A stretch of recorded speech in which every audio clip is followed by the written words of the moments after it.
Hide in the corner. Cool.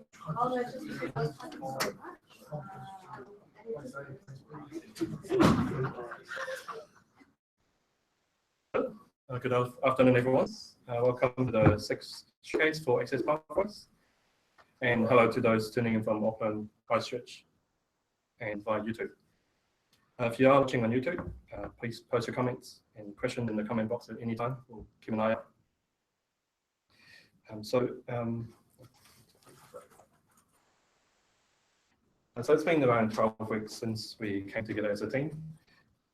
So just to recap our journey so far, here's a highlight of what we've achieved in the last 12 weeks. We started off with a bootcamp to learn about the Agile and Lean working style.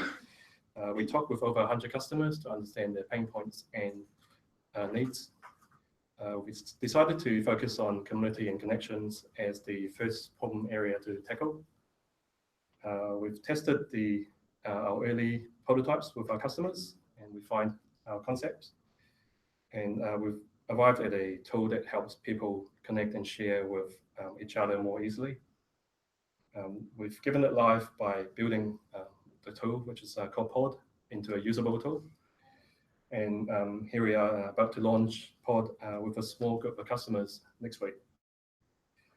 So it's been a really busy 2 weeks since the last showcase.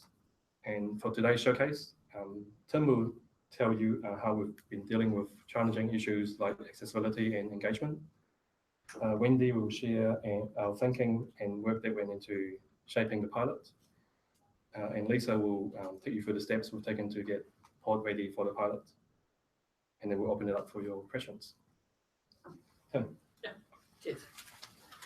So, sorry, I'll jump forward in the slides. Last time around, we mentioned some of the issues that we were dealing with that we couldn't really work through ourselves within the confines of locking ourselves away and not talking to anyone at Stats. So we've been talking with Stats a lot more and talking with where this starts to rub into things like security with SM, with confidentiality in the labs.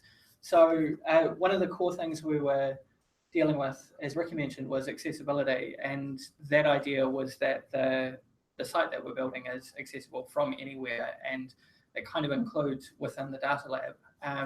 The way we've built it, it's not something that you'd want to let on a data lab computer. It's WordPress. We don't have full control over how people write plugins or anything. So we're relying on the participants to bring their own devices into the labs the way that they currently can. So you won't be able to get data off Pod. You won't be able to get code off Pod and use it in the lab, but that's just what we're working with at the moment. Further iterations, if it's custom built, that's an ongoing conversation. In terms of confidentiality, kind of similar theme. We're keeping the pilot group small.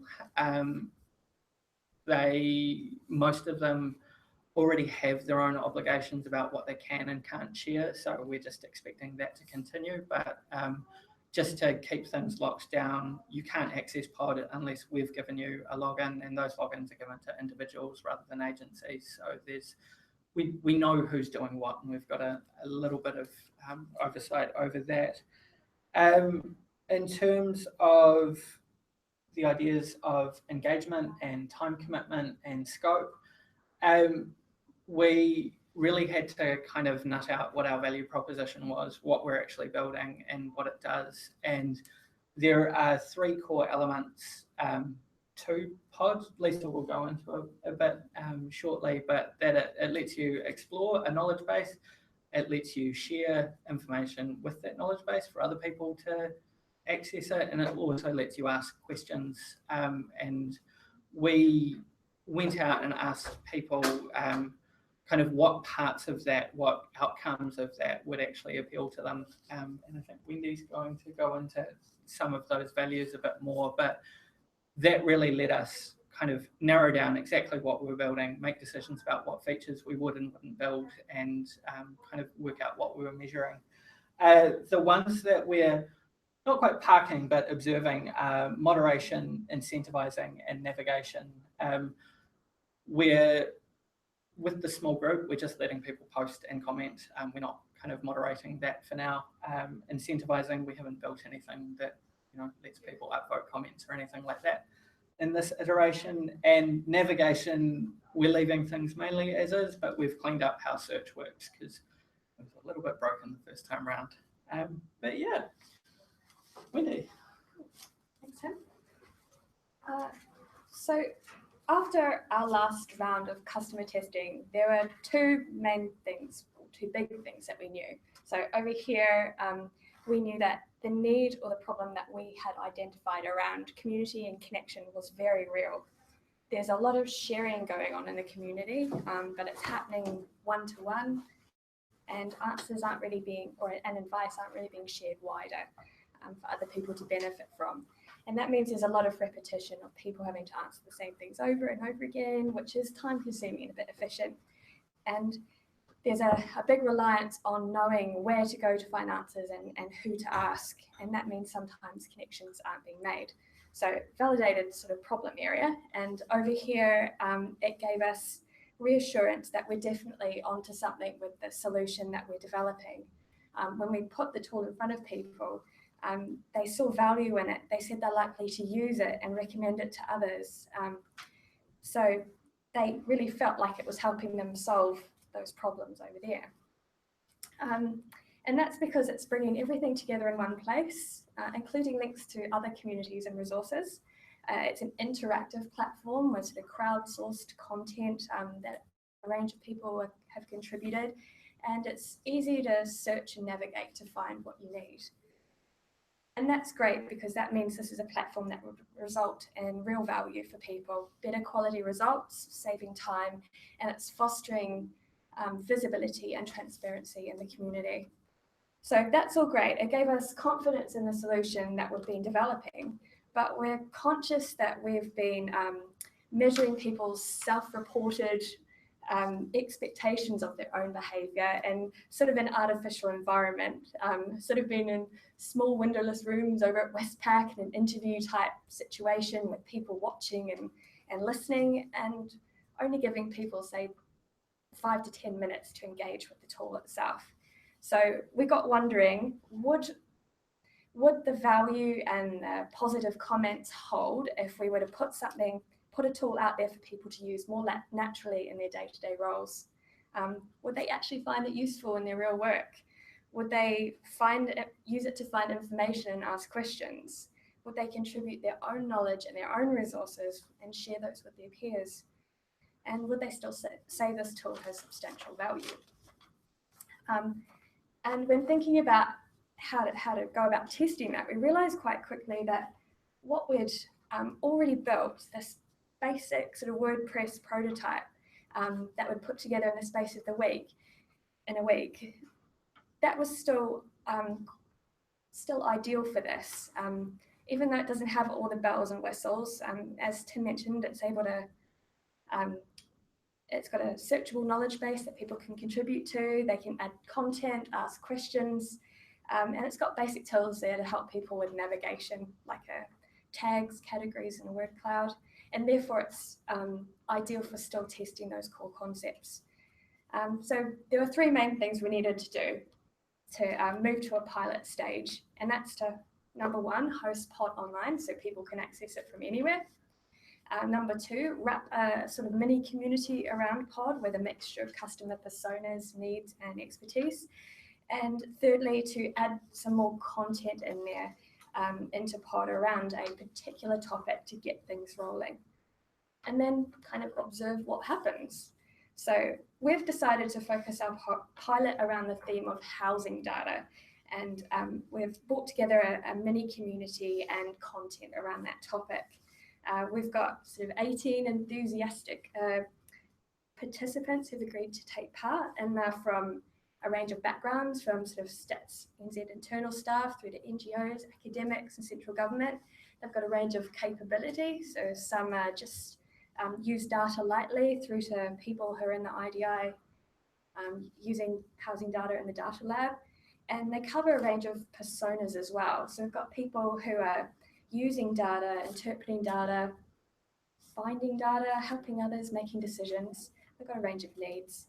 But what they all have in common is a strong interest around housing data because they're using it, supplying it, or they want to know more about it.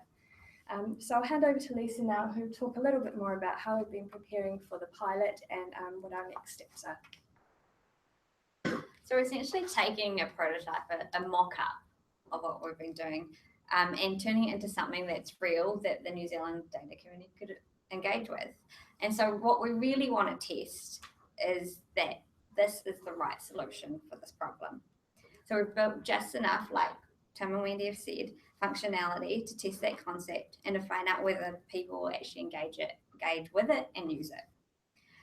So the process we've taken to give it some life is that we've bought a domain, so podbeta.nz, to host Pod Online, and we've added some real content around housing. In terms of the functions, so we've heard a lot already in the interviews about what functions and features people would want to see and find useful. But we sort of going to take that back to the participants of the pilot and get their feedback around priorities. But like Wendy and Tim have said, so we've kept it simple. And so in order to avoid the product death cycle, which is no one uses the product, so we'll ask customers what features are missing and then build the missing features. We are starting with something really basic. And so we've just improved the search functionality, which we heard very loud and clearly in our interviews needed refining and fixing up. But other than that, it's, like Wendy said, is on a WordPress and is just has the asks, explore, and search function. So if we flick to the next slide, so we've built Pod, and we can give you a bit of a demo. And so this is to enable people to explore. So this is the home page. You can type in a question or just some keywords and find something. We've got sort of categories, so we've categorized things for content for people, but I guess it's very loose and it's really up to the community to place the content where they think best.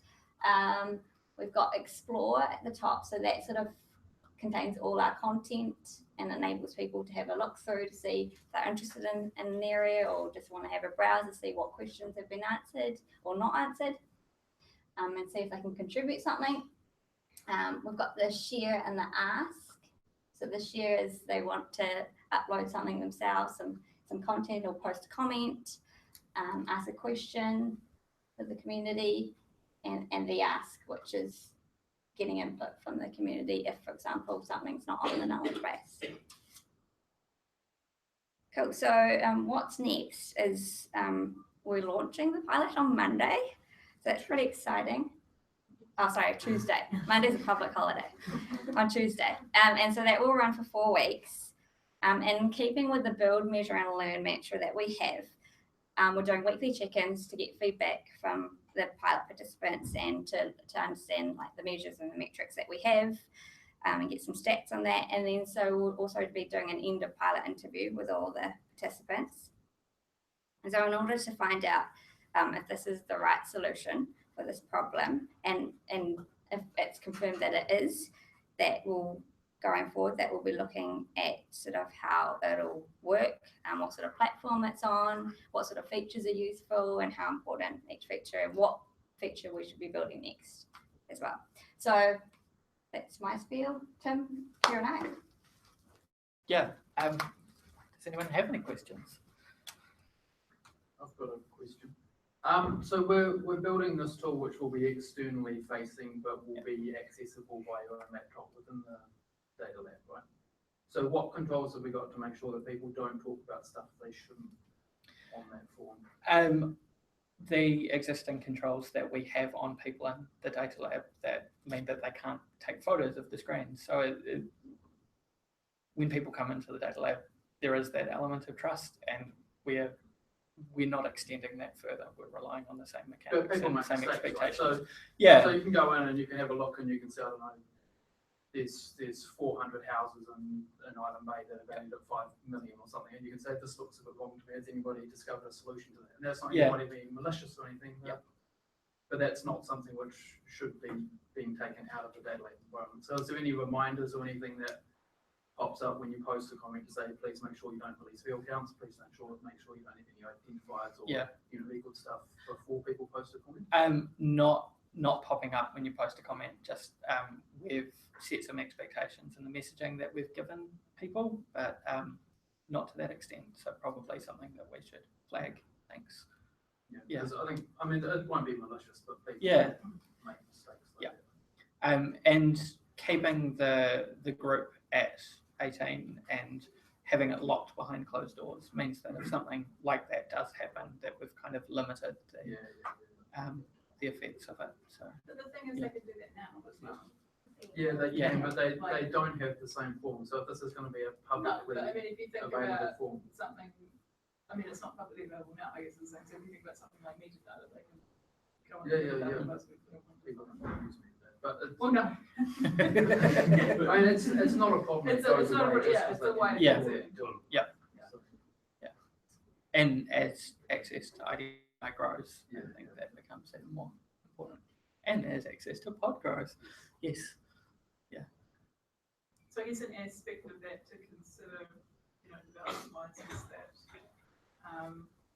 the people that you've chosen for the pilot and the people that you do on a smaller scale are more likely to be people that you trust to behave properly, behave well and stuff, and to know what they're doing to a certain extent. And so as access gets wider, there'll be more people who we don't know as well, or who and that's we're not just going to set it and forget it either. So it's we will be watching, we'll be involving people from SM and from IDI as we go on. So I think as issues like that crop up, we're hoping to flag what we can during this trial period so that we know what to look out for as this develops into a real product. So there's also got to be, I guess, there's also got to be some element of trust in order for the data access. Yeah. It's the, I think sort of extending that here isn't a huge leap. Yeah, I think it's much more a possibility that they'll do something accidentally, a possibility that they'll do something deliberately. Because they do it now sometimes. And in some ways that we're doing it in an environment that we're monitoring, as opposed to potentially another vulnerability that we wouldn't know anything about, which is the way to look at it. So, it's a constant tension for us to get that balance between making things as accessible as possible and maintaining that security, privacy, confidentiality. So it's something we have to just in time. But they might wind up being relatively self-policing as well. I mean, Well, that's the on a comment or on a post that was like, I think this contains something, it shouldn't hide it until someone's checked it or something. Then maybe they can sort of sort themselves out to a certain extent. Yeah. And I think that community monitoring aspect, I mean, if you have labs where, you're sharing space, there's a little bit of self-policing that goes on already. So when you have a group of people looking at these posts, you've got more opportunities to highlight those mistakes, I think. So happy accidents. Yes. Yeah. Question on YouTube. Will POD be available in external data labs? It's available anywhere there's a computer. It won't be available on the machines unless external data. I don't know how external data labs are set up. Are they VMs or It works just the same as internal data. Right, exactly. Well, then it's available on the computer that you have next to the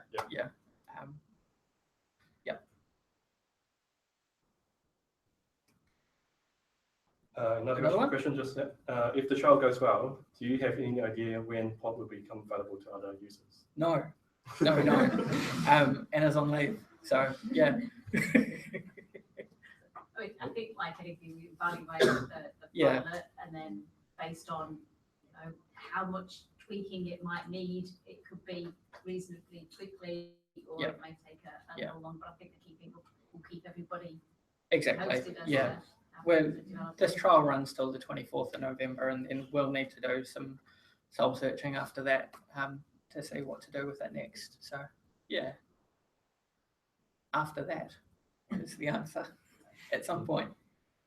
Joe. What are you guys going to be doing while the trial's going on? Watching, yeah, in the least creepy way we can. So we're setting up some rostering at the moment for things like making sure someone's always checking comments, Q&A, seeing what's coming in, observing kind of how often it's being used, what parts of it are being, just kind of general web analytics stuff, but also doing weekly check-ins with the participants to see what's working, what isn't working, maybe ask a couple of times what other features they'd like to see. So it'll run itself to a certain extent, but that's when all our kind of the measure part of build, measure, learn comes in. So yeah. Another one. That's great. YouTube's going off. Yeah. What would you like to see the pilot users doing? I'm kind of torn here. I think on one hand we want them to do whatever they want, to use the tool as they see fit, as it works for them. But on the other hand, I think all of us would like to use the tool the way we designed it, because we hope we got it right. So posting, asking questions, contributing to discussions. But yeah, I think we just want them to use it, and hopefully we'll be able to see them get value out of it. Yeah. And give us feedback on what works and what. Absolutely. Yeah. So are you just focusing on housing data at this stage? Do you have any other plans, depending on the success of the pilot? What your next data? We haven't picked off what the next data set was. We picked housing data out of a set of, what we have, about 4 options at the time. So like things like housing, health, and housing data just worked because it was a relatively live issue. The people, as Wendy said, they were from a various range of personas. So we've only kind of bitten off what we can now. And like I said, after November, when we decide what we're doing next, I think that's when we'll have that discussion. Yeah. It's a very interesting topic anyway. Yeah, with exactly. The housing crisis. Yeah. And good choice. Yeah. Conveniently, Lisa already knows quite a lot about IDI housing data, so she was able to help fill up our knowledge base. So yeah. Is there a live chat function at all that you'll be monitoring? There isn't a live chat function. There are comment threads, but we haven't built anything extra from what we ran in the convincing fake trial. So yeah. It's something that's been asked for, but we don't know until we see people using this how valuable it will be. Yeah. Anyone else? No? Cool. Okay. All done. Thanks for coming. Thank you. Thanks, Scott.